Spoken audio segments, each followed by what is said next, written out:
How to install an additional forum module in DotNetNuke.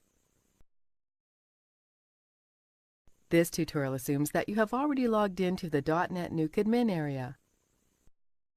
Now let's learn how to install additional DotNetNuke modules or extensions. In this tutorial, we're going to add a forum module. We have already added a page called Forum for this purpose. Let's select a forum module from this menu list. Enter forum's title and specify its location on the page.